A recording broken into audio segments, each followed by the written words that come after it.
We are on the countdown. Why is the countdown not counting down?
Just leave it up. It should blow.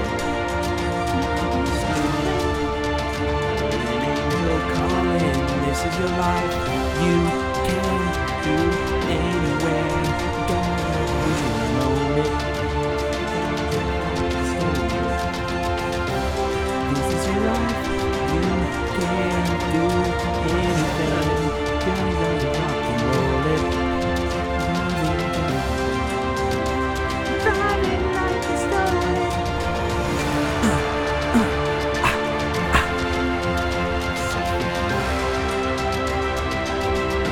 On Netflix. Yeah.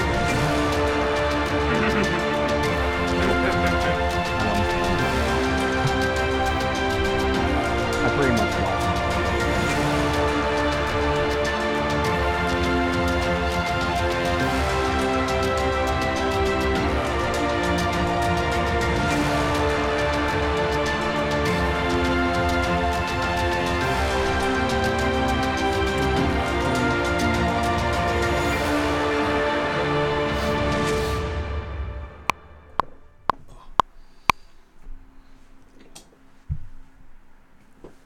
We live, baby. Oh, we're live. What's up, fanboys? I'm watching the wrong screen. I'm not. I'm new at this. What's up, fanboys and fangirls? Welcome back to another episode of What the Fanboy. My name is Luke, and to the left of me here, the one and only Tyler Davis. What's up? What's up? And to my left, the beautiful Brett Eitzen. Oh, thank you. Never gets old. No, it doesn't. So, we're back. First, though, After the long break. yeah, nice Thanksgiving break. Hope everyone's Thanksgiving was fantastic, or at least better than mine. Hopefully fantastic, at least better than mine. If you can't tell, Brett hates Thanksgiving. I was sick, so I'm still recovering my voice. It is what it is. Yep. I hope no one's super annoyed with my congestion. You sound great. Thanks, man. You sound horrible. You should have mentioned something during the sound check. No, I'd rather just do it live. Set me up just for do failure. it live. Love it. That's how we roll around here. But I should say we need to give a special shout out tonight. It's our boy Chris's birthday today. Actually, he's not here, but happy birthday, Chris! Love you, man. Happy birthday, buddy. You Happy are old, birthday. Chris. You are old. Is he as old as you? I don't know. No. Jeez. I don't know. No one tell. In other words, Brett, you're old. I don't know. I don't even know what your guys' age. You know, is. I do really forget that you're actually like 3 years older than us. Yeah, I just assume I'm the oldest. Whether it's true or not, I don't know. You are the oldest. You Thanks, Pops. definitely act the oldest, you geezer.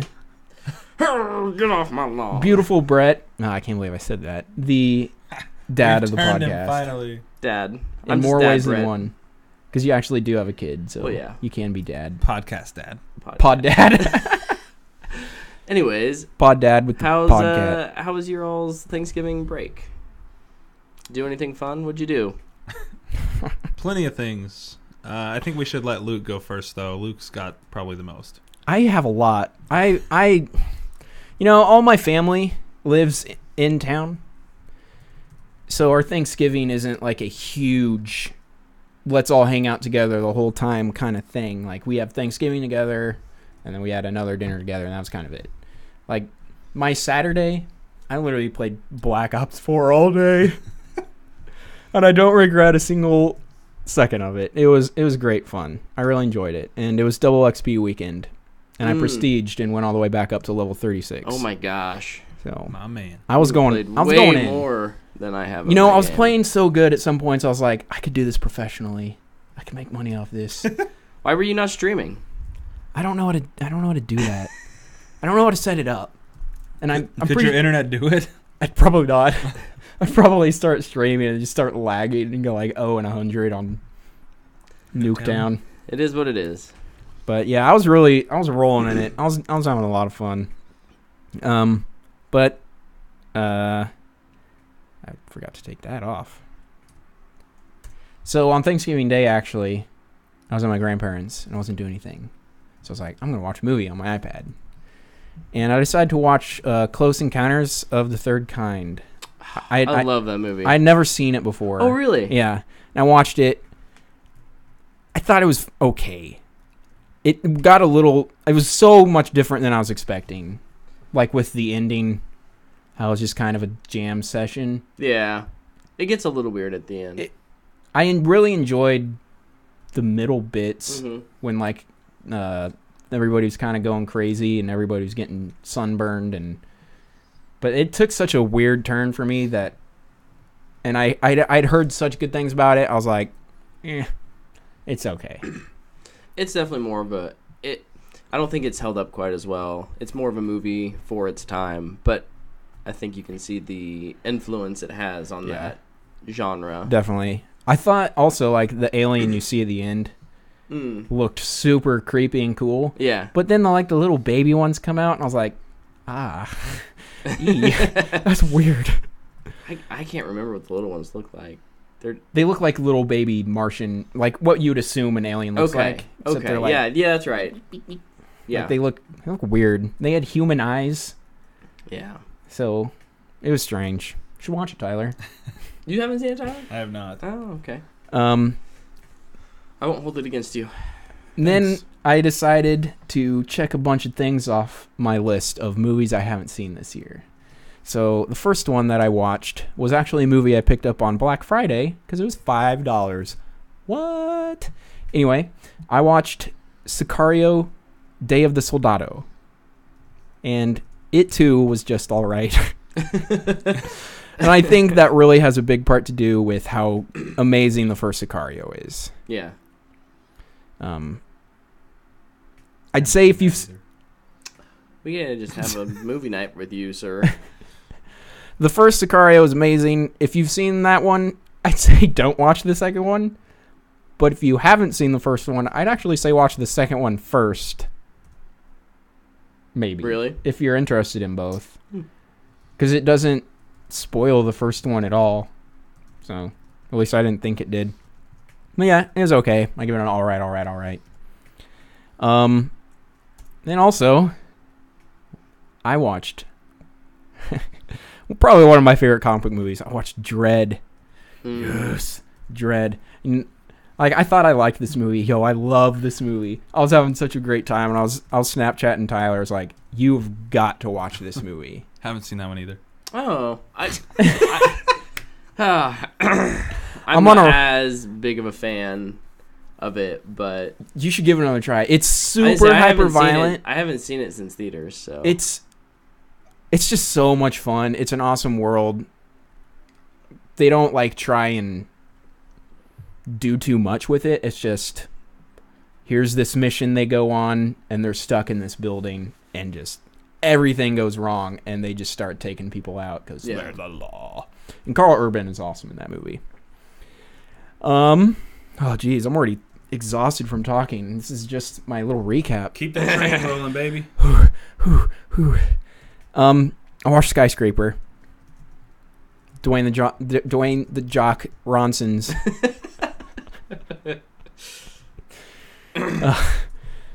blockbuster Die Hard film.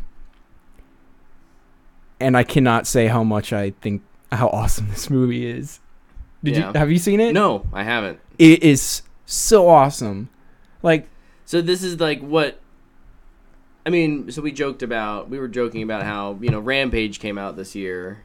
yeah. This is what Rampage should have, in terms of like, you expect it to be big and dumb, but fun. Yeah, but at the same time, like, this movie it's not really that dumb. Oh, really? Yeah, it kind of goes there, it's kind of cheesy, and it's like, if you remember what happens in the first 5 minutes, you can predict the last 5 minutes. Oh, yeah. It's that kind of dumb, but you don't mind it at all. Sure. And then also, they do some, like, really cool things in this movie.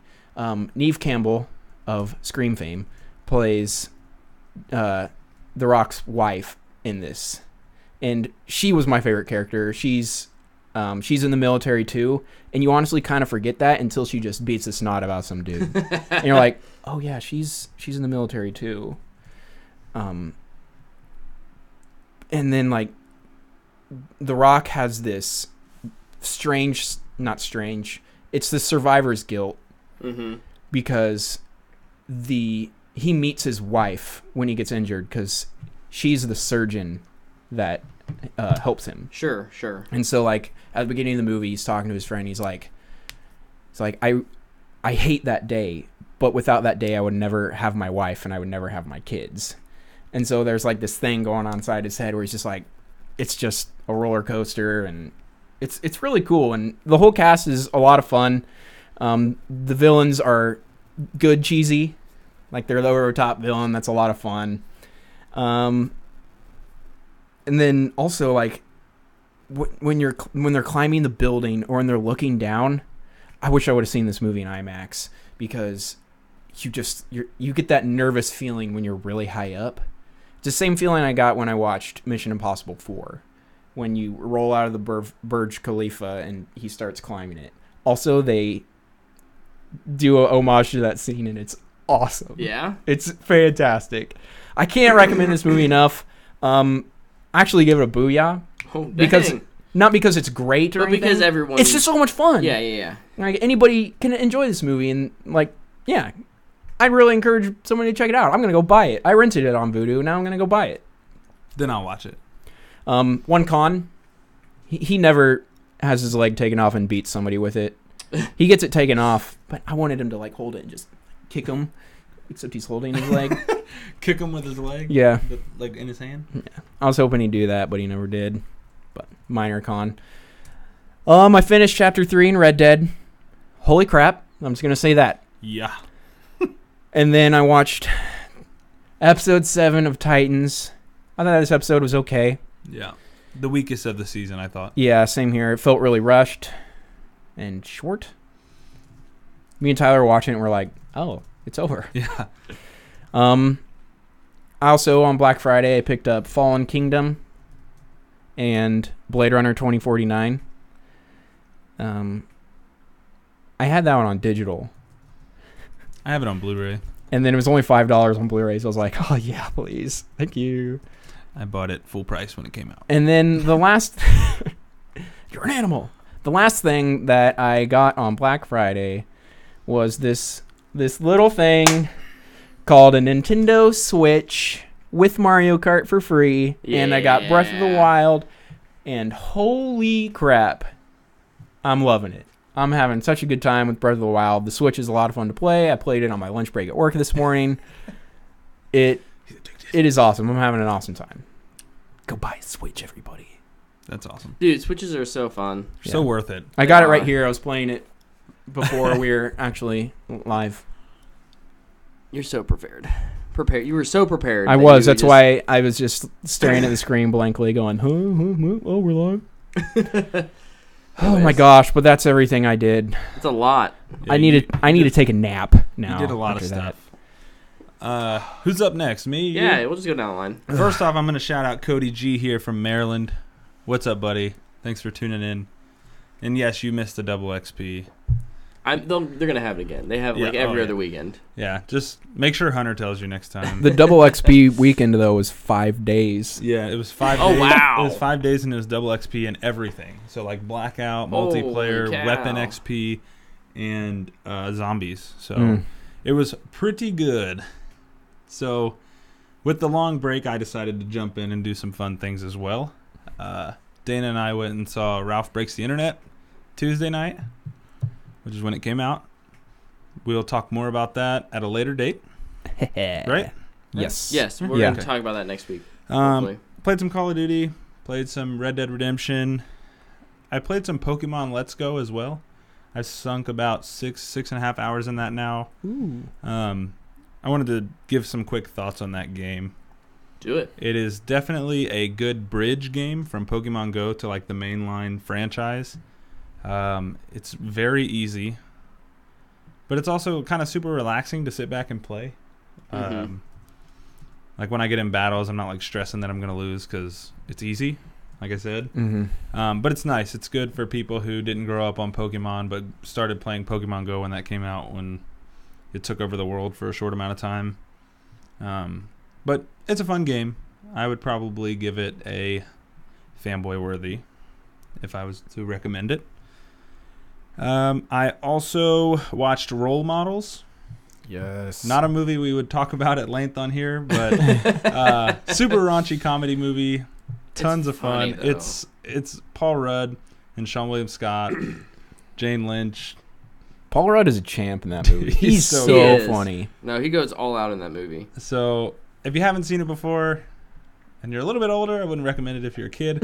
Definitely check that one out. I listened to a podcast called Gladiator. It is by the Spotlight team that is featured in the movie Spotlight. And it's a deep dive into Aaron Hernandez and his life before and after football. Super, super good podcast. Would definitely recommend it. Booyah for sure.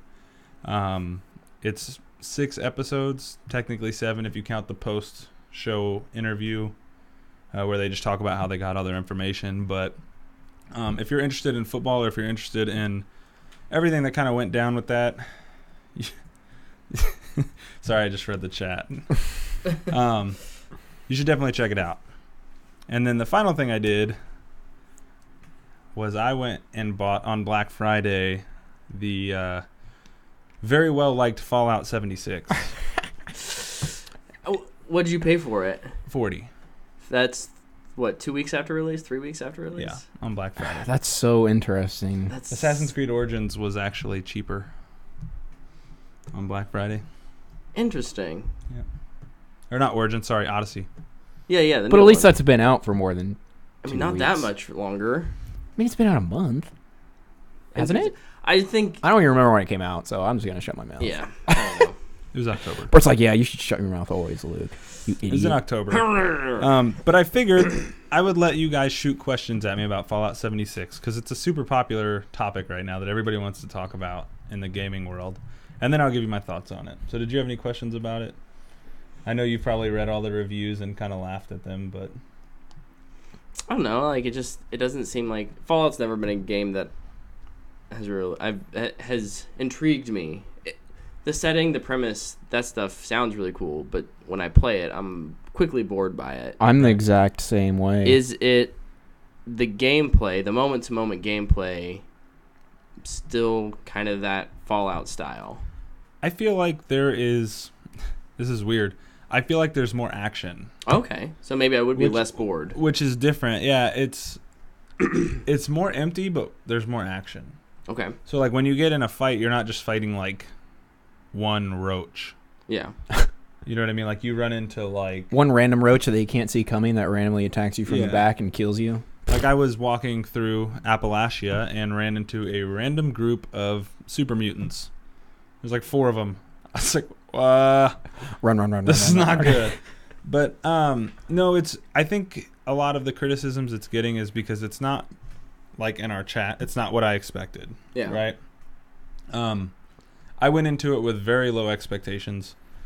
I don't think the game is as bad as people are making it seem. I think games as a service is starting to take over. I think that's what this is going to be. Yeah. I think Bethesda didn't have anything.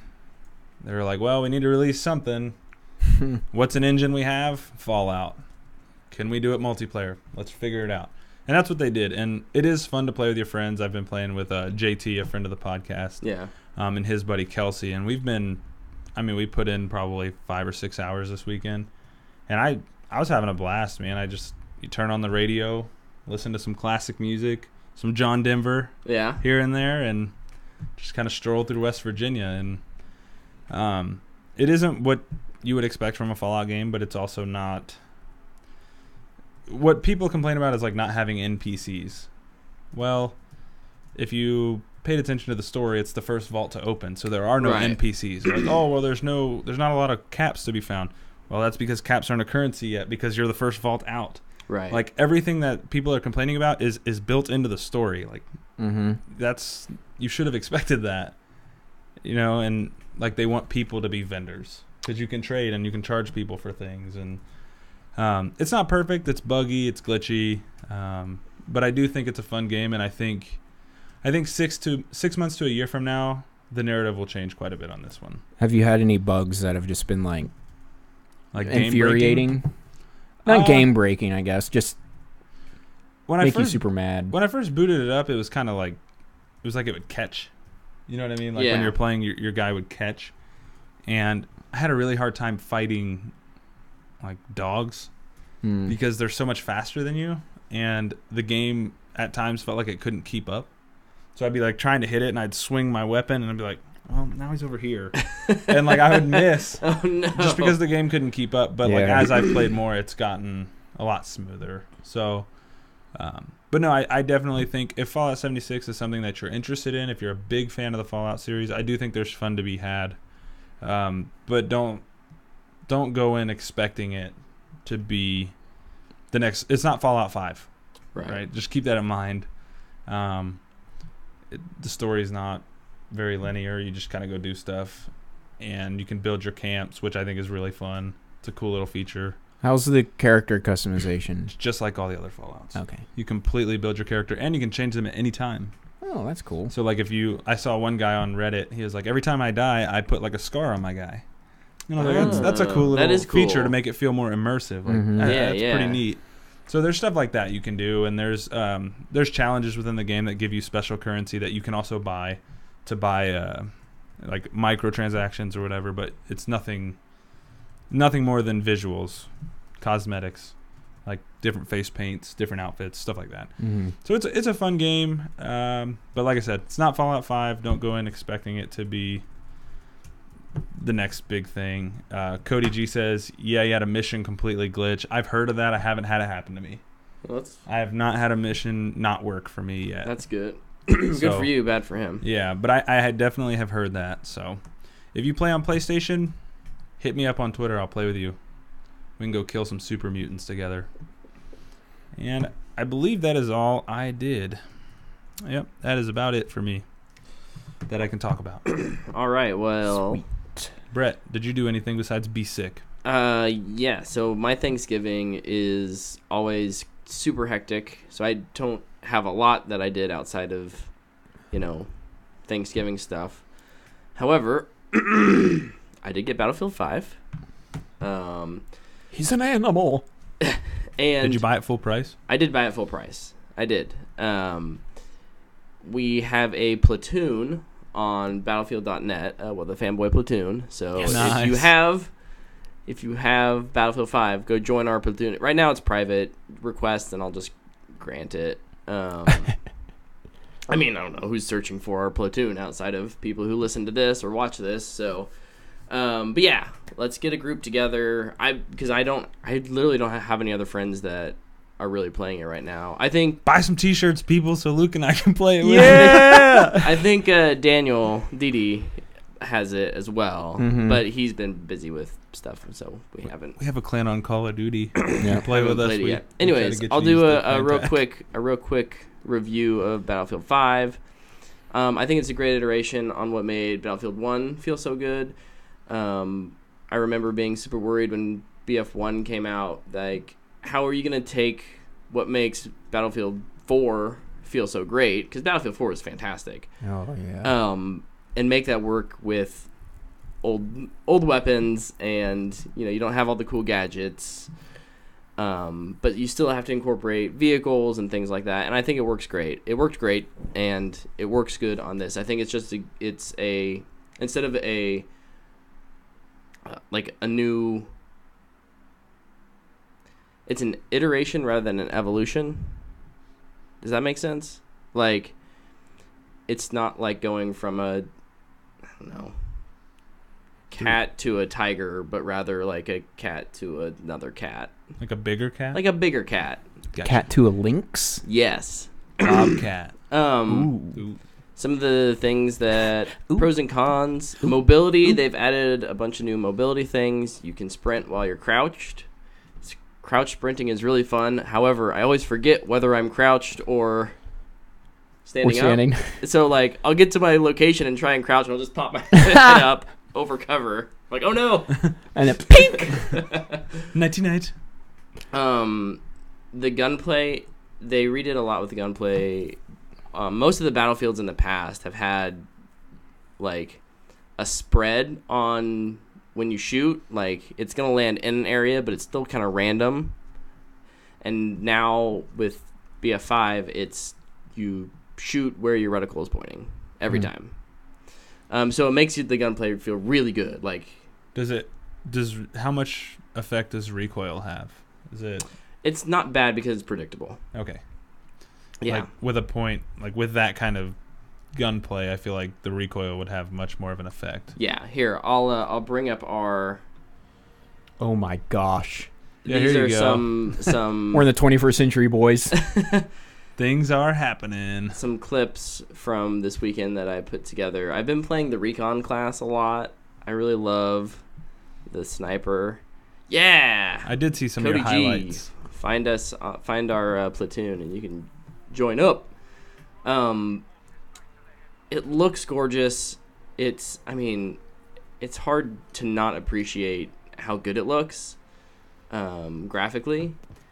Everything from the audio engineering to Oh, bang. Come on, son. the Vista Oh, stuff bang. like that look really good.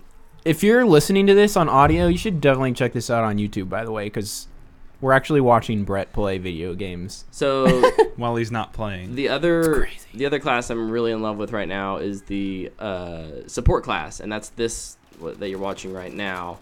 This is your starting gun. All the starting weapons are actually really pretty good. This is like a good medium range assault auto rifle, but it's got a pretty shallow clip, so you have to watch yourself, get back into cover when you can. The other thing, mentioning support, since we're on support, I'll talk about the I don't know what exactly it's called, the fortification system. Okay, yeah. Where you can build up fortification stuff. I had no idea how that was going to work going into it, but they're all preset things in the world. So, like, you can't just build a bunker in the middle of nowhere. Yeah, like, I remember that from the beta. You bring out your kit, and there's like little dots you go up to, and you... Yep. So it puts sandbags, or you can place a turret, depending on what the game designers have kind of thought would fit best there, which I appreciate, because you can't just, like, hole up in a random corner and become sniper gods. Pull out your random sandbags out of a bag you don't have. Yeah, you can. Yeah, that's the other thing. Like, there's no resources, but you're just gonna keep building it. So maps and modes are pretty versatile, honestly. They've got still the infantry kind of team deathmatch style stuff. The conquest is back with the like 5 or 6 flags, and you kind of go about. Frontlines is pretty fun. That's a mode where it's kind of a tug of war, but then at the end it becomes more of like a you had to rush. You had to defuse or arm bombs or defuse them if you were defending. I will say one of my games of Frontlines bugged out, and one of my big cons for Battlefield is the bugs. It's not nearly as polished as some of the others have been. So our bomb, like, spawned in the ground, and we couldn't get to it. So, and then the timer thing was wacky. So we had like 25 minutes of, like, we were at the last objective, but we couldn't do anything except just wait for the time to expire. So we just had a 20, 25 minute, like, team deathmatch. We're just gonna, like, pop up and snipe. Yep. Actually, that's what you're watching right now is part of that. When you guys were stuck? We were stuck. In Battlefield 1 Frontlines, when it first got released, it didn't have a time limit. Oh. My first game of Frontlines went an hour and a half. Yeah. Or no, that's not true at all. That's a bold-faced lie. It went like 45 minutes. But I went like 150 and 70 or something. I unlocked a DLC gun in one game. Wow. And it was a sniper, and like I'm not the best sniper. That is impressive. It was the best, most fun game I've ever played of Battlefield in my life. And then like the next week they added a time limit. I was like, well, darn it. Yeah. How are the load times? Are they still just outrageously long? No, they're way better. Really? Yeah. Battlefield 1's load times were now ridiculous. Clarification: I am playing on an X, Oh, so yeah. maybe that affects it. But Garbage. Get out of here. I mean, I haven't experienced any load time problems. Good. War Stories dear. is back, and War Stories is really good. I will say that like the encounters and the cinematics are really awesome, but some of the pacing can be a little funky.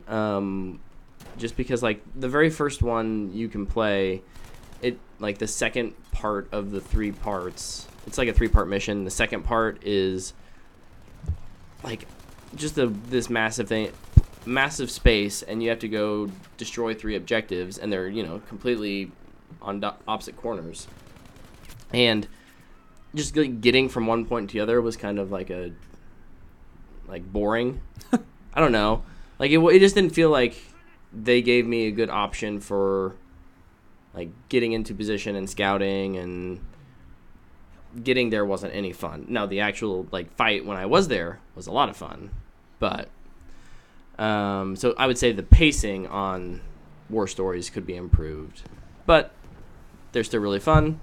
Also, I haven't really there's been enough to do that I don't really notice Battle Royale not being there, but I think in a time when Call of Duty launched with it, and Fortnite's out there, and PUBG is now on Game Pass and PlayStation. Like, the lack of it is obvious, and it's a detriment. Even if it was something where it's like, hey, we're going to release it in 2 weeks or 3 weeks after launch, but we're not doing it now so that you have time to play War. We want you to play War Stories. We want you to do these things. Yeah.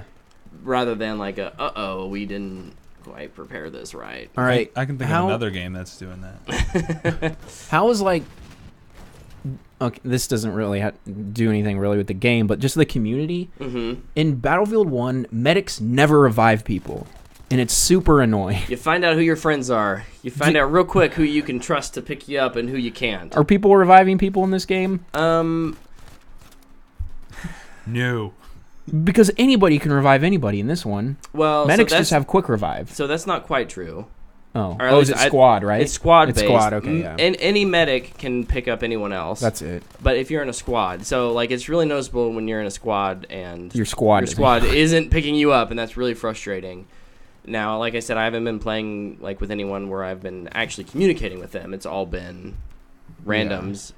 And so I kind of accept the fact that, well, maybe I'm not going to get picked up by them because they're not paying attention. The blueberries? The blueberries. Shout out to Crispy. He calls them blueberries, and I stole that from him. So, I don't know. It's kind of been a hit or miss with that. But medics have really, they have a really good place still. And, yeah, their quick revive is really, really nice. So, yeah.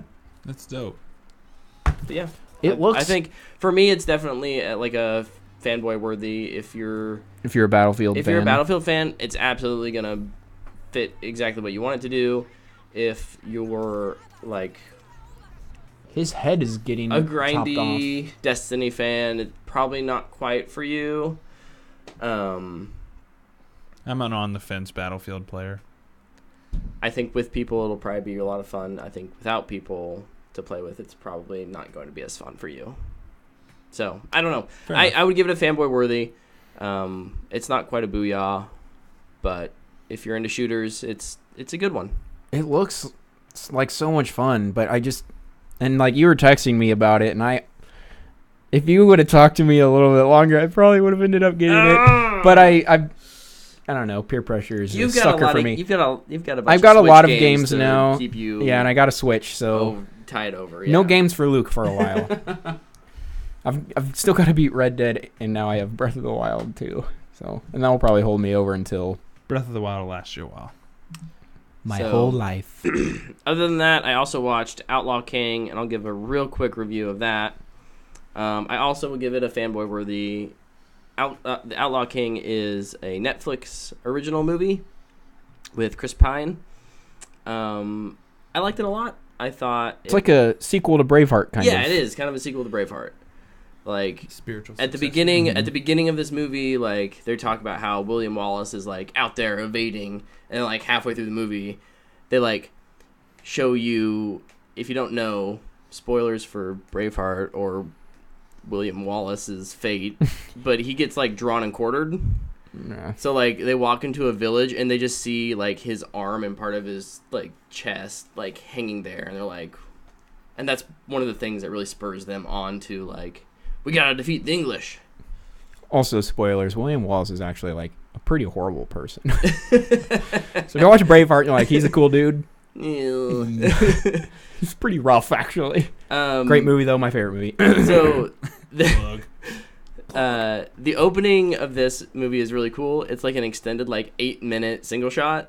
Oh my gosh, I'm watching it. Yeah, so like and it's really cool because it transitions really well between something that's like, it's not really a spoiler because it's the first thing that happens. It's like the surrender of the Scottish to the English king, and it's like happening inside a tent, and then they go outside the tent, and then there's like a squabble, and then it goes back inside the tent, and then it goes outside the tent to this like giant trebuchet, and then they like launch the trebuchet and like take down a castle. Oh my god! To like show their Sounds military awesome. might. It's really cool.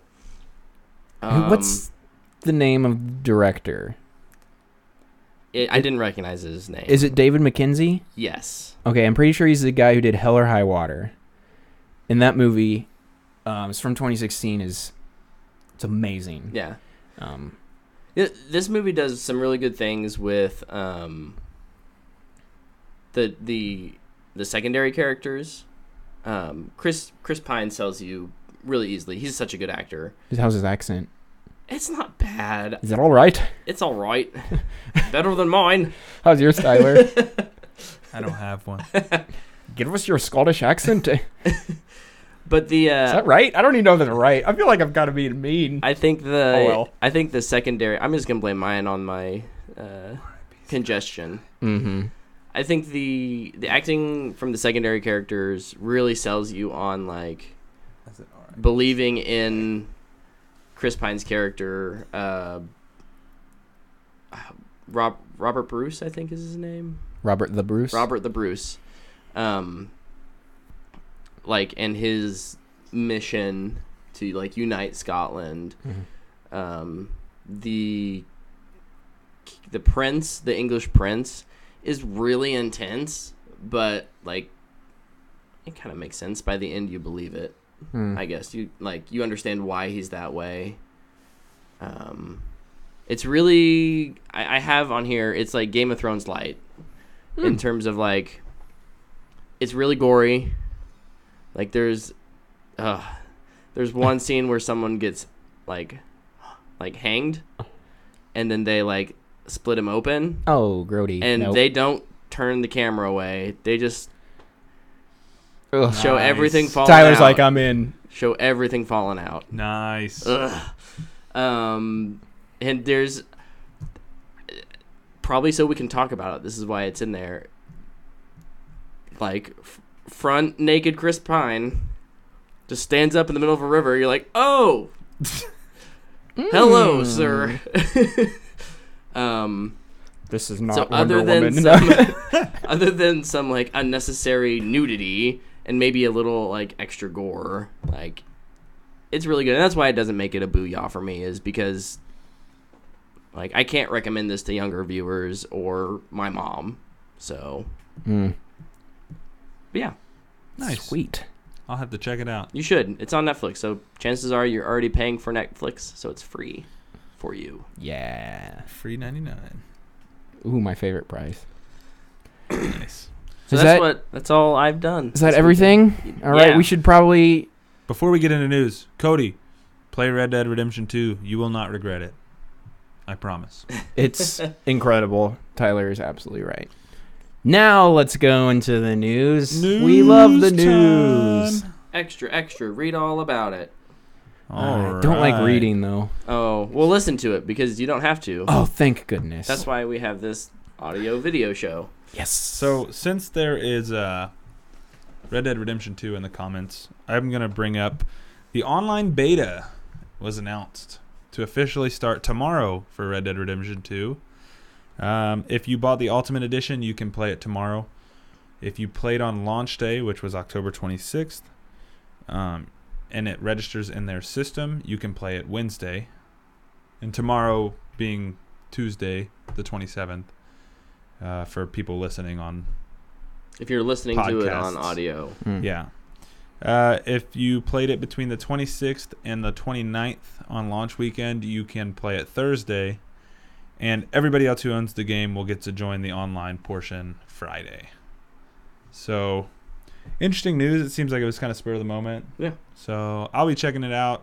Hopefully I have a small review for that next week. But we'll see. I don't want it to hinder my enjoyment of the story so far. So I was trying to find this quote that the CEO of CD Projekt Red. I couldn't. It was on Instagram and I can't find it now. But I got you. All right, I'll wait for him to bring it up. But he kind of talks about how quality is the most important thing to them. Oh yeah. And, like taking their time, and he like just straight up says, "We want our games to be as good as Red Dead Redemption 2 and pretty much anything Rockstar has put out recently." Yeah. Something along the lines of that. And I'm so hyped for Cyberpunk 2077. The more and more I hear and see about that game, the more excited I get. And yeah, and this quote just made me go, yes. Yeah. That's the stuff you should be focusing on. Yeah. Just making a good game first. Really small thing. When people like us or news outlets are talking about these kinds of quotes rather than what is being talked about at shareholder meetings, like that's good. Because that means you're putting quality above, like, yeah, losing creative integrity because of money. Yeah. So, well, Tyler, have you found it? Here's the quote. So their CEO said, "Without a doubt, quality is of paramount importance. We strive to publish games which are as refined as Red Dead Redemption 2 and recent Rockstar releases in general. That game is excellent. By the way, we are rooting for it. Rave reviews, excellent sales." Boom. So that was even actually a little more expanded than what I read earlier. Yeah. But Cyberpunk looks dope. I really hope that they're able to make as refined a game as Red Dead. I was losing my marbles during that like 48-minute preview that they put out like 2 weeks after E3. Ooh, I lost it. I was like, I want it now, unfinished. Yeah. I'd heard another quote that, or maybe not a quote, but something about how, like, you'll be able to go into, like, this is a whole city, and you'll be able to go into buildings and get side quests that are unique and meaningful that have nothing to do with, like, or, they might have something to do with the main quests, but their buildings aren't just hollow shells. Like, that world is going to be so deep. It's going to take forever for that game to come out, but that's a good thing. That's right. We'll be able to play it on our next generation consoles. Yeah. Yay. So, did you guys see that Mighty Fine Lion King trailer? Oh, boy.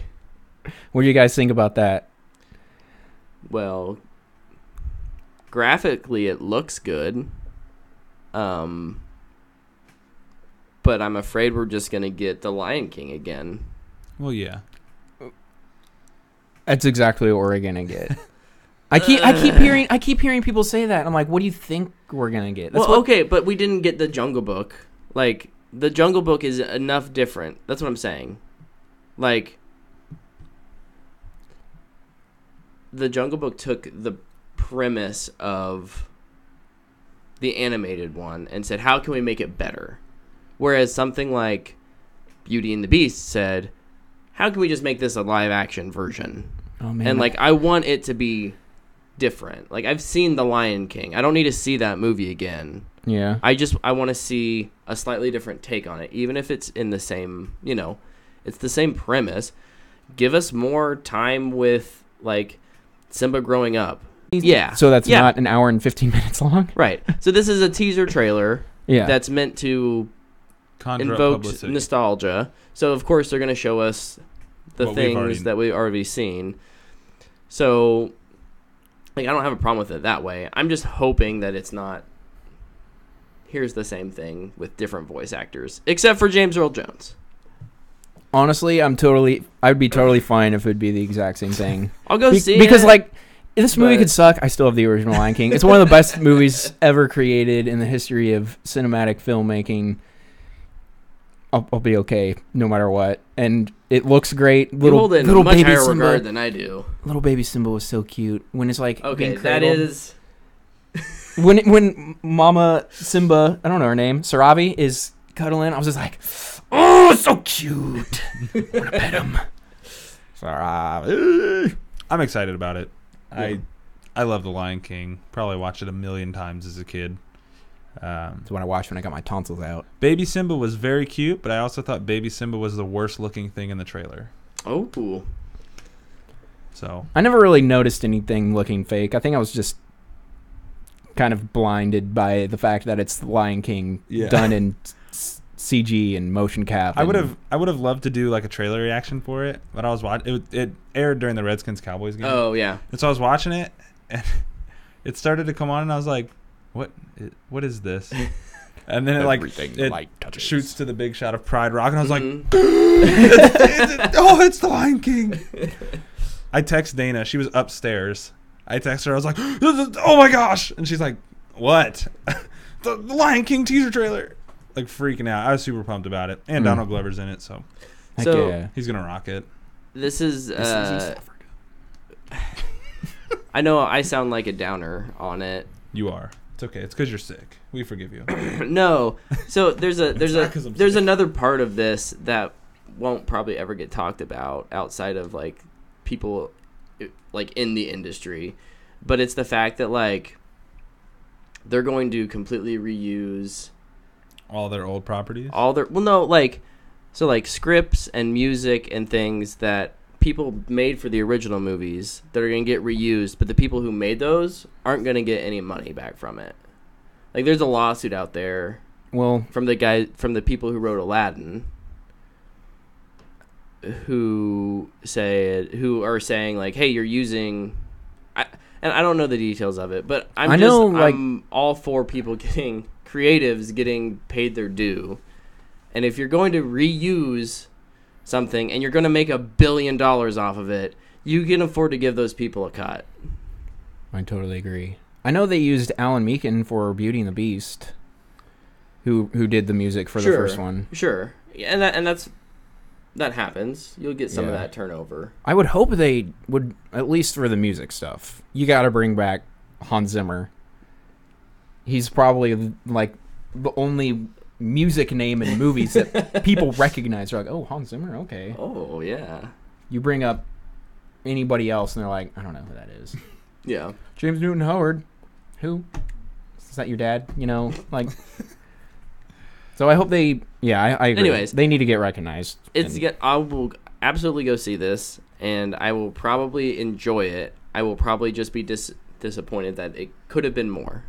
It broke the Disney viewership record. No surprise. 244.3 million views in 24 hours. Have you seen the list of movies coming out by Disney next year? Yes. You want to talk about monopolies? Toy Story 4, Avengers 4, Star Wars Episode 9. There's more. Captain Marvel, and there's one more. Shoot. I don't remember. Something else. Another animated one, I'm pretty sure. Dumbo. We got Aladdin. Aladdin's coming out next year. It's ridiculous. They're gonna make $10 billion all the movies next in the year. world. And I'm gonna go broke watching them. So another trailer that came out this last week was the Lego Movie 2. That's right. The second one. Mad Max. The second part. Mad Max Lego. I liked that. I liked that take on it. That was fun. Man, I love the first Lego movie, and I loved Lego Batman, and I didn't see Lego Ninjago. But I'm really excited for this. Yeah. Me too. I feel love like the they're Lego really leaning into what Lego Batman did, which is really interact with the meta of the universe. So having Chris Pratt's character come across a space pilot who trains raptors. Who is Chris Pratt's acting career? Right. Yeah. Who is Chris Pratt's acting career? That's fun. That's really funny. That seems to be the going thing now, though. It's starting to become pretty popular. Yeah, we'll see how long it lasts. Because of Deadpool, and then Teen Titans Go to the Movies. Yep.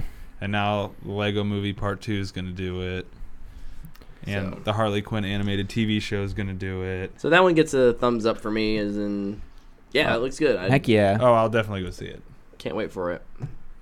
I saw Lego Batman on Valentine's Day with Tyler and his wife. Oh, Yeah. what a nice date.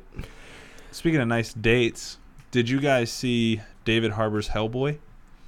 Not sure what it has to do with dates, but... Wait, the still. Mm-hmm. Yeah. Yes. Like the official image? Yeah. Looks good.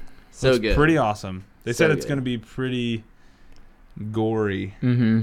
And they said something that I felt like it was a shot at somebody, but they were like, yeah, we made this movie without handcuffs. And I was like, that seems like it's aimed at someone, but I don't know who, because I don't know the history of the making of the Hellboy movies. But sounds like they're taking shots at a studio. Did the Hellboy rights get switched over to a different studio? I have no idea. No. Anyways, it looks pretty dope. You gonna look up that and see if you can figure out who they were taking shots at? Speaking of dates, Dope. Yeah, dates. Sony announced that they have 2 dates coming in 2020 for new Marvel movies. One of them is most likely Venom 2, which is just so unfortunate. Just stop seeing that movie, please. I know everybody can enjoy what they want to, but that movie sucks. And then Have you seen the Chinese box office numbers? I just You don't want don't to. even want to look. You don't I want to. don't tell me either. You don't want to. But then the other one I'm guessing, and the internet and everybody else is guessing, is probably Morbius. Morbius. Oh yeah, that's right. That one's gonna bomb. You know why? Because Jared Leto's in it. Oof. Boom. Bold prediction. Or I guess not bomb. It'll make money, but it'll just stink too. I don't know enough about that. Is that set in The Spider-Man universe. So the Spider-Man without Spider-Man universe? the Venom universe. Yeah. Okay. So yeah, it'll do fine. That sounds so stupid. The Venom. The Venomverse. Ugh. Venomverse. Venom. Venom. All right. Yeah, Sony putting out more Venomverse movies. J.K. Simmons made a comment recently about the DC universe of movies, and he said that there is no opportunity in the quote-unquote near future for him to return as Commissioner Gordon. Oh, And I think that sucks. that does. Matt Reeves is just kind of doing whatever he wants. And that's great, and I'm sure he'll make a great movie. But it also sucks that I thought J.K. Simmons could have been really, really good as Commissioner Gordon. I agree. And it kind of sucks that he's just kind of going to do whatever and make his own movie. Which is great. Like I said, you want that for directors. But when there's good pieces in place, it kind of sucks that they get left in the dirt. Yeah. Hey, but maybe Um, they'll get somebody even better. Yeah. That's interesting. I still like seeing the pictures of J.K. Simmons doing curls after he got that role. Dude, Jim Gordon. he was looking jacked. On the topic of the DC universe, Julie Andrews is going to have a role in Aquaman. You know what's I think the craziest part about this is that there's a Mary Poppins movie coming out, and she was Mary Poppins. Yeah. I just think that's hilarious. But I guess she was like, I don't want to be in that movie. That's Emily Blunt's thing now. Yeah. So, did you see who? It doesn't say who she's playing, but what she's playing is said. I heard it's just her voice. Yeah, she's the voice of Some spirit or something? the most powerful something in the ocean, or something. A riptide. She's a riptide. Calling it. Heard it here first. You gotta watch out for those. You can't see them. They just drag you out. And think then you she's that try and swim giant- against it and you get tired. That giant crab thing. The in giant trailer. crab in the trailer. Topo? She's Topo? I'm pretty sure that crab's name is Topo or something like that. I can't really remember. I don't know. She's gonna be something awesome though, for Yeah. sure. That's awesome. She's Detective Pikachu. No. That would be awesome. Too. Did you guys hear about like Deadpool's like little controversy? Once Upon a Deadpool. No, there's controversy around that? Yeah, so I guess a year ago, not a year ago, but when the like Christmas Deadpool thing like started to develop or so, some dude on Twitter was like, at Ryan Reynolds, you should do Princess Bride with Fred Savage but retelling of Deadpool 2. And then that's what happened. guess what's happening? It's exactly that. And this dude... So is this dude pissed? No. Oh. No, he's like, it's probably just some coincidence, but he took pictures of it and everything, and it's just crazy. And he said he talked to Ryan Reynolds, that it's just some crazy coincidence. He's totally cool with it. But I think they should give him a writing credit just for that would be funny. fun. Because that'd be awesome. They should put his, Like, like in a the thank intro? you in the credits or Yeah. something. Yeah, the intro credits. Or can you like, because Deadpool wears a mask, you can insert any joke in, just talk about him. Be like, Yeah. Oh, you know how like in the intro credits for Deadpool 2 they were like from the guys who killed John Wick's dog, like stuff like that. Yeah. They should write like when it says like story by that weird guy from Twitter. put or his something. Twitter handle. Yeah. On This Twitter. guy. Yeah. That would be awesome. That'd be awesome. Also, I hope that happens to me someday. I pitch something on Twitter, and then I'm like, hey. It's kind of happened to you. What did it happen with? Do go on. Oh, yeah, for a podcast. The podcast took my suggestion. That was pretty dope. What? But yeah, definitely that's awesome. Yeah, it's not Yeah. really a controversy, but controversy is more clickbaity. Look at you trying to get more clicks. Gotta get those views, man. All right, I'm out of news. All right, do you want to take that? Which one? That's the last one. I'll take it. Sure. There's some more DC news. I think this is kind of hilarious. The official title for the Birds of Prey movie came out. Have you heard it yet? I have. Okay. I have. It's going to be titled Birds of Prey and the Fantabulous Emancipation of One Harley Quinn. And the image was just like Margot Robbie writing Mhm. and the Fantabulous Emancipation of One Harley Quinn. That's pretty cool. Luke and I sent it to each other, I think, and then I was like, there's no way that's the real title. And then it was officially confirmed. I was like, all right, I guess we're rolling with it. And I actually, I'm okay with it. I dig it. Yeah. I I like think that they're leaning into it. it's setting the tone quite early. right away, so I think that's a good sign. And then also just having the words emancipation of the one Harley Quinn, which means by Jared Leto. So yeah, you're out of here. Yeah. By Joker. And just kind of separating Harley from Joker, who back in the day they were together. Now they honestly don't really need each other. Joker's their own thing. Harley's their own thing now. It's fine. I'm fine with it. Harley's Robin right now in the comics. Oh, gross. So weird. I think it's just a gag. But yeah. Still pretty cool. But I think that's a fun title, and it's kind of a homage to Birdman and the Something of Ignorance. I never saw that movie. Birdman? Yeah. Oh, it's good. I've heard good You things. should see it. I should probably see it because it's one continuous shot, isn't it's it? the prequel of Spider-Man Homecoming for Michael Keaton. That's funny. It's when he was a baby bird. A baby bird.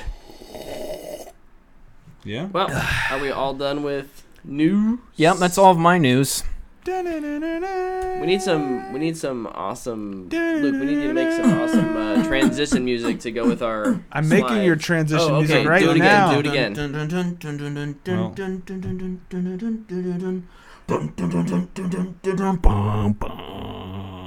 Ba ba ba. Oh. This is my favorite one that they do in the movie. It's review time. Like It is. I needed the right angle. They kind of do this. He does it underwater. It's like, what are you doing? It It's is the only one I don't get. It is review time. We're going to talk about Creed 2. We are. And I'm going to try not to run through the camera in the midst of this. This movie gets me hype. Heck yeah. This movie was great. I really, really enjoyed it. It was really good. Expectedly, it's not as good as the first one. Never is. That's fine. I had a great time watching it. A lot of good emotional drama. Lots of awesome fights. Bring it on. Way more baby. fights in this one. Really enjoyed that. Mm-hmm. Yeah, it was surprisingly emotional. Yeah. At one point, I leaned over to Luke and I was like, "Who's cutting onions in here?" Because I was like, tears were welling up, and I can't say enough about. Backtrack. We all know about Sylvester Stallone, right? He's not that good of an actor in most cases. In these Creed movies, he is fantastic. Mm-hmm. And he just has some tearjerker moments in this movie where I was like almost crying. I'm like, what am I doing? This is a movie about people punching each other in the face. Why am I so upset? But he just does such a good job. Him and Michael B. Jordan have such good chemistry. Like, I really get the feeling like Michael B. Jordan calls him Unc all the time. Mm-hmm. And I really get that feeling like that's how they view each other in the real world. Probably calls him Unc in real life. I know, that's what I'm saying. I think it's awesome.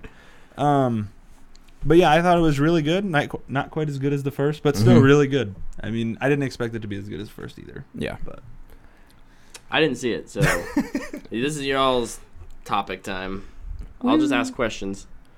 So, yeah, you kind of mentioned Michael B. Jordan and Stallone, but I think, honestly, all the performances, even down to the dude who played Victor Drago, who is not an actor. I think he has like one line in the whole movie. Yeah. No, he has a few. Yeah. When they're in Russia. Yeah. And, like, they don't give him a lot of lines, but that's fine. I thought he was really good for what he did. I thought he was compelling. Like, I think they gave him a lot of body acting. Yeah, and he did a great job of it. His story is told through the relationship with his dad, I think. And I think that's really cool.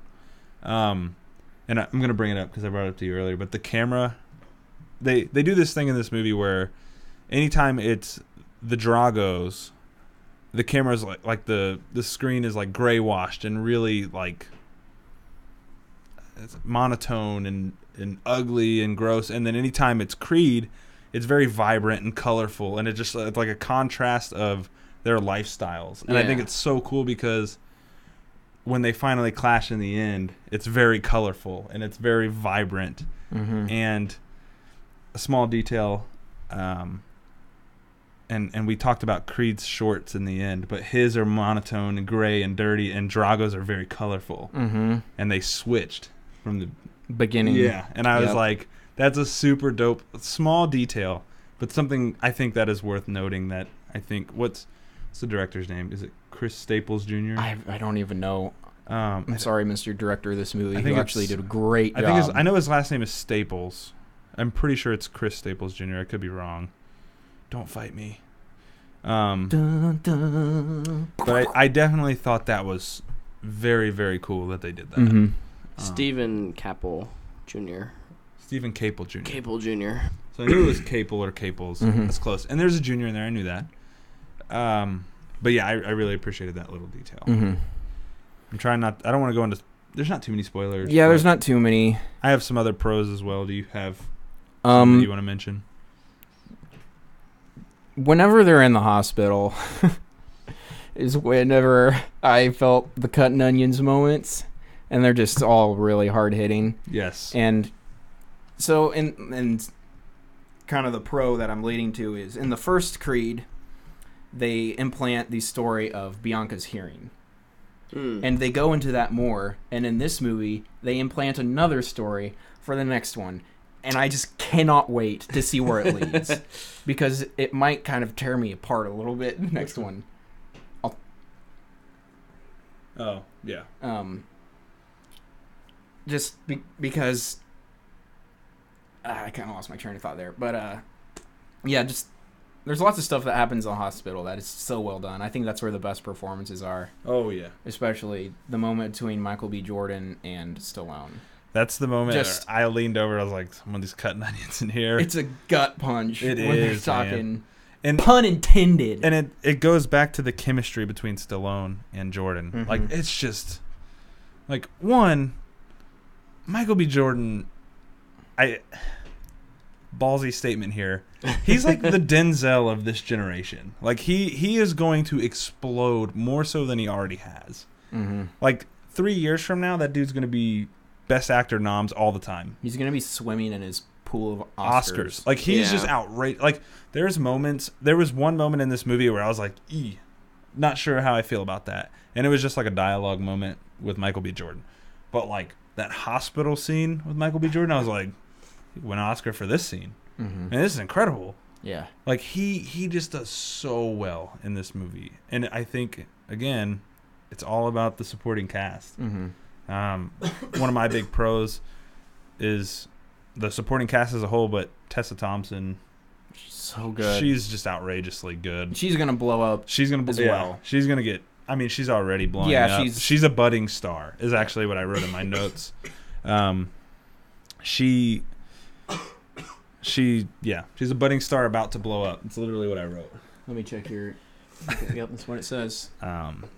So yeah, I can't wait to see where Creed 3 goes. Yeah, and then off of that, but more pros. My last main pro is just the fights are so well choreographed, and they make my face hurt because they're getting punched so much. It's a lot of the sound effects and the angles that they use, and obviously, I was gonna ask how the fight scenes are filmed. Like, are they on par with what the first Creed gave us? Okay, I didn't know if they're like whenever Victor they changed up the style of filming for this one at all. Cool. Whenever Victor punches somebody, I honestly just think I think the actor is actually dead. Yeah. That dude just looked too big to be in the same division as Creed. Yeah. But yeah, the fights are so well choreographed. They're so much fun, and then they actually take a lot of the hits when they're filming. It's real boxing a lot of the time. So that's just really cool. Yeah, I remember when the first one came out, they were interviewing boxers about Creed, about the movie Creed, and about Michael B. Jordan, because Michael B. Jordan does a lot of boxing training. Just in general, he's a super fit guy, and a couple of the boxers who are like professionals, like these are well-known professionals, were saying like yeah, he's training for a movie, but Michael B. Jordan can box. Like he really could step in there and fight with some of these dudes, and I think that's really cool that he deep dives into that character and he really tries to own it. When you asked about the fights being shot different, Staple Jr. he was an understudy of Coogler, so cool. They're boys. I'm sure Coogler helped with this movie.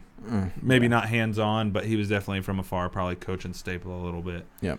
One of my cons as well was the fights, just how well they were done. No, my pros.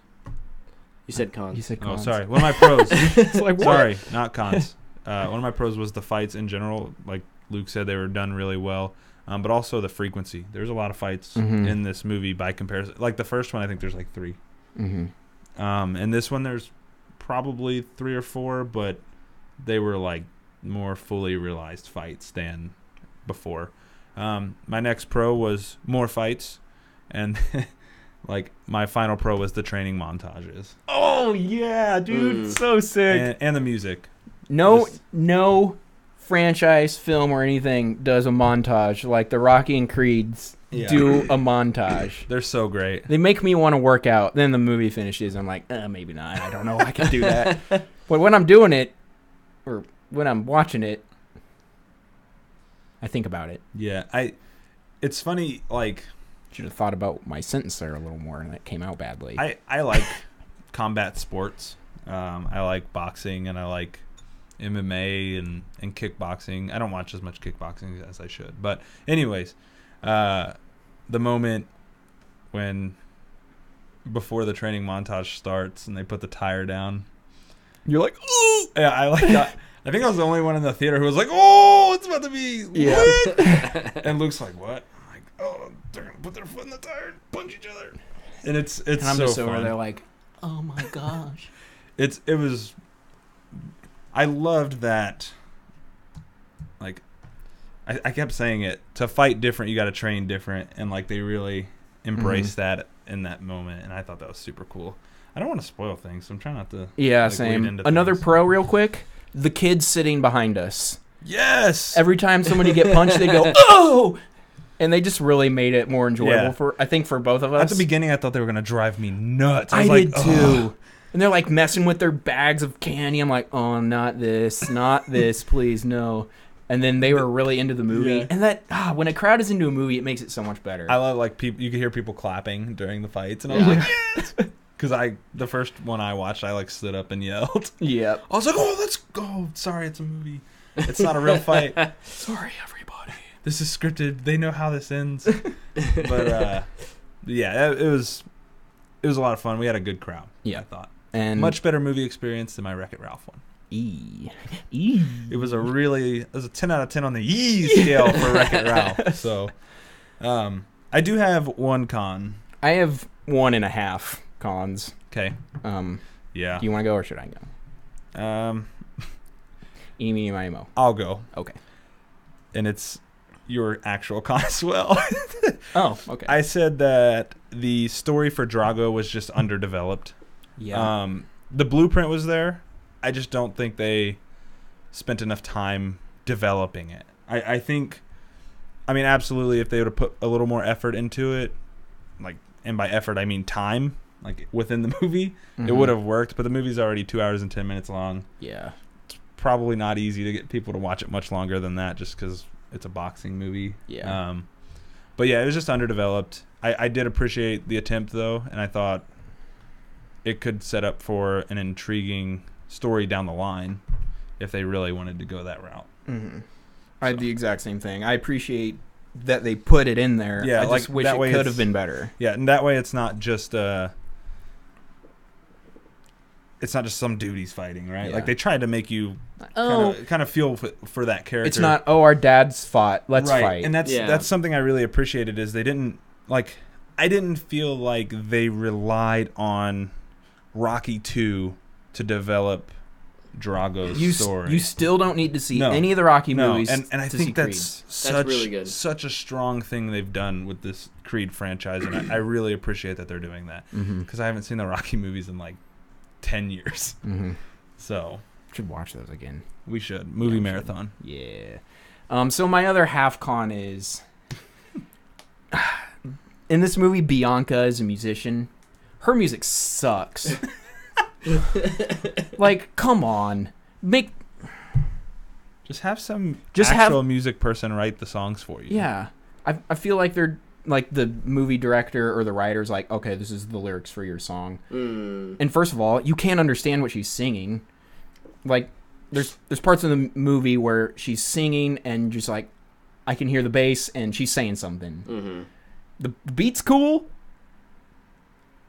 but that's it. Like, they need to do something more with her music, and I think it would actually really improve the movie a lot, especially with her hearing loss problem.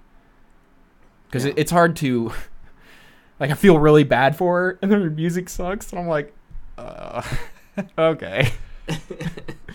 I don't know. It's just a really small thing. It doesn't impact the movie, honestly, at all. It's just Luke being a big old douche. I just want to mention one shot before we move on.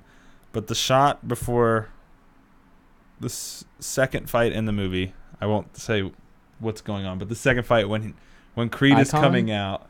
Okay, yeah. Yeah, it was Icon. Yeah, with the lights. That was sick. Oh my gosh. I thought all the entrances of the fighters were really cool. So good.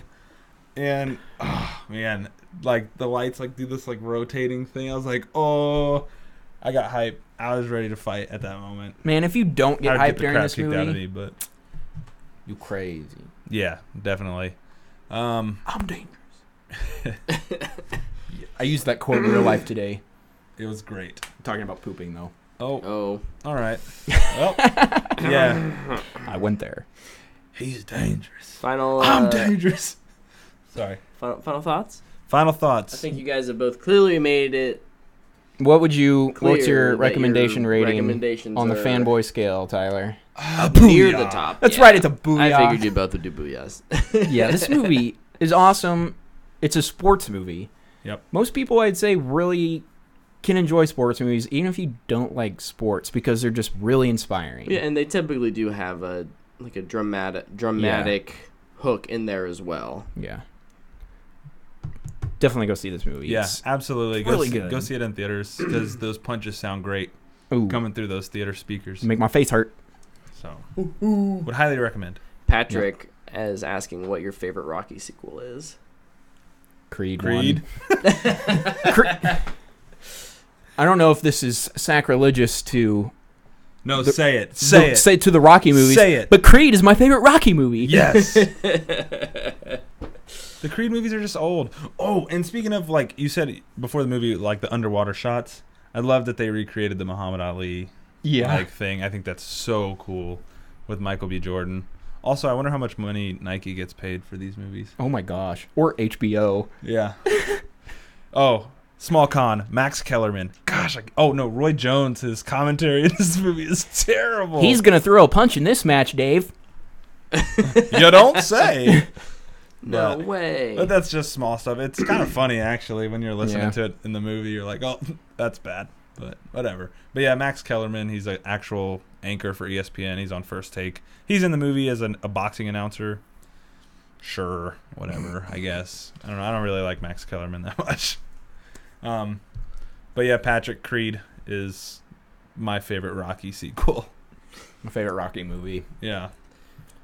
All right. Well, now that we're done with our reviews, that's on to our next segment. Yeah. Let's check that Fanbox, boy. Digging this. What do we got? We don't have a lot this week. We have a few things. One of the things that I sent out. And now I've lost it. It's right there. Right here. Oops. Nope. I click on the wrong thing. Come on, son.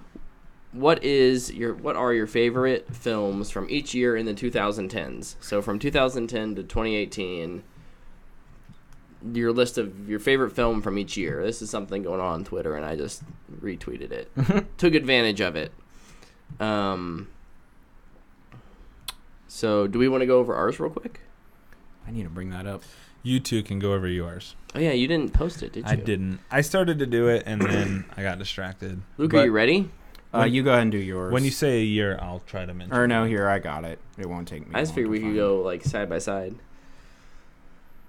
Maybe, if I can find it. You tweet too much. I don't tweet enough. Okay, so... 2010. My 2010 was Inception. Mine was The Book of Eli. I will high five whose I like Inception more, was really close, though. I love that movie. The Book of Eli was my first R-rated movie in theaters. Oh, cool. Interesting. 2011, Drive. Super 8. Drive is so good. I'm not going to high five either of you because I haven't seen those movies. You should see both of them. I should. Drive is very hyper-violent at a minuscule level. Like, all of a sudden, somebody's head will literally explode. Nice. Love it. 2012, Django Unchained. Prometheus. Sorry, I love Prometheus. I know, you're just going to pick... You're the tiebreaker. I Which love one of us Prometheus, but I love Django. Correct. That movie is so good. It is, no. 2013, The Secret Life of Walter Mitty. That's a good one. I went with Gravity. I'm sorry, Brett. I actually couldn't stand Gravity. Really? I really despise that movie. The plot of that movie is just so insanely stupid to me. I can't stand it. It's beautiful. So I went and I watched that movie in IMAX with like two other people in there by myself. I bet that's why you like it. And I love it. Yeah. I watched it at home, and like it looks really pretty. It looked pretty on my TV. Yeah, but the story was I couldn't take it. And like Sandra Bullock and George Clooney, I was just like, I don't buy it. I didn't need George Clooney in the movie, honestly. 2014, 1, 2, 3, Interstellar. 2015. I'm gonna say Mad Max Fury Road. Wait, what are you saying? I was gonna say Dawn of the Planet of the Apes that year. For 2014? Rise? Dawn. Oh, Dawn. That's a good one. What year was Rise? Was it 2012? Okay. Yes. Also a good one. 2016, Sing Street. Arrival. That's a great movie too. Sing Street. Zootopia. Sing Street is a real like black sheep on my list. Yeah. It's a movie about a band. I love that movie. It's on Netflix. I think it still is on Netflix anyway. It's so good. It speaks straight into my soul. 2017, Blade Runner 2049. Yeah. Coco. Also good. 2018. As of now, I should say that. I can't see anything beating this. See, here's the thing. Annihilation. I'm in on this one too. Annihilation. So, I need to see Mission Impossible Fallout again. It's because honestly, at this moment in my mind, because I haven't been able to see Fallout in a while now. Do we need to watch it after the show? It's like so close. Did you buy it digitally? No, oh no, do I have it? Fallout isn't out. It's not out yet. Then it we comes can't watch it. December 4. Never mind. 2 weeks from last Friday. Yeah, something like I don't know. I just loved that movie so much. Yeah. And it's I don't know. It's a funner movie. So I think it has more rewatchability. For sure, which it has more rewatchability. Might be the reason it overtakes. But Annihilation is spectacular. Yeah. 2019, what's yours? Most anticipated? No, I don't know. Or best? Ooh. Best movie. What's the best movie of 2019 going to be? The Lion King! No, it's Chapter 2. I don't actually believe that. But Glass. Glass is going to be I'm dope. real hyped for Glass. Just pick the first movie that we'll probably see in 2019. So, but if you responded to that, thank you. We're not going to read them all. We're not going to read them all. Yes, it'll be long. I'm pretty sure Zachary Lopes responded. Mm-hmm. Jordan Rogers responded. And I had someone respond on Joel? via mine as well. I think Joel responded on mine. His was a lot of Marvel and Star Wars. Which is totally fine. Heck yeah. They're all... That's the thing. Like, any of the movies we mentioned are all spectacular. And it's just down to personal favorites. We should add that, like, Sicario came out in 2015, same year as Max Fury Road. It tore me apart not to put that as my number one. Yeah. The movie's incredible. Mad Max Fury Road and Sicario are both two of my favorite movies. What's next? Do we got any more? We have a mini review from Eric Exum go on ahead. Creed 2. He went and saw it. Nice. He said, loved Creed 2. I kind of wish there would have been a Drago movie before this one, though. I think making the audience choose who to root for, in parentheses, like in Warrior, would have raised the stakes even more and been really fun. Let's expand this to a question for the show. Who would you want to play Victor Drago in a Drago movie besides the current guy? I think John Bernthal could be interesting in that type of role. He seemed kind of old. Yeah, that would be the only issue with Bernthal is he's just old. But I do agree. I think he would be really good in this kind of role. I mean, honestly, I would like them to try and find a Russian guy. And I don't have a name, but... Yeah, that would be pretty cool. I think the name that floated around prior to the movie coming out, he's a fighter, so he's probably a terrible actor. But Sage Northcutt, I think it would be cool to see him play it, just because he's more close to the size of Michael B. Jordan. Yeah. Actor-wise, the person that honestly comes to mind for me is Alexander Skarsgård from The Legend of Tarzan. Yeah. I think he's at least tall enough, and he could put on muscle. Oh my gosh, that dude literally looks like a young Dolph Lundgren. That's what I'm saying. Like he would be like perfect. And then Alexander Skarsgård is an actor too, from an acting family. I think he could do it. He could pull it off. I don't know. That's a tough cast though. It is, and I think that makes it all the more impressive that they got a guy who did a good job, even though he didn't have to say anything really. Helps that his lines were in Russian. Yeah, definitely. But yeah, I don't know. I do think Bernthal could do a good job though. If Bernthal can do anything. That's true. He can literally do anything. Yeah, he's like the Emily Blunt of acting, of actors and actresses. Can't wait for Mary Poppins to come out so I can see Emily Blunt in the movie. So, are you sneak previewing something right now? No, I'm already thinking about next week's show. Love it. Well, I think that's it this week. Is that everything? Yeah, we didn't have a lot of not much in the fan box this week. That's okay. Next week, I think we will. Though. We've gone long enough. Yeah, after last week's episode, it'd be nice. Thanks everyone for watching or listening. Where can they find us? You can find us on Twitter and Instagram and YouTube at What the Fanboy. Woo! You can find me at the Boy Wunda, THE_BOI_WUNDA. And you can find me at Tyler_19_Davis. And you can find me at Brightson. And everybody, go to Twitter, look up Chris at Twitterless Chris. The E's are threes, and there's no I's. And tweet at him happy birthday. Yeah. Happy birthday, it is his Chris. Birthday. Happy birthday, man. He'll be on our... we definitely know he'll be on our Smash episode. That will be coming up soon. So we can't wait to have him back. I know. Absolutely. It's been too long. It has been too long. But until next time. Ooh, we haven't said this in a hot minute or two. Should rate us on iTunes because we're so cool. And we'd appreciate it. Yeah, please do. And subscribe. Yeah. And check out our videos when we release them. Yeah. We would greatly appreciate it. Yep. We will see you next week when we break the internet. Oh! Yeah, boy! That see you was guys. good. All right. I gotta play Zelda. No, I'm gonna go. You gotta play your Switch now. I'm gonna go home and play Zelda.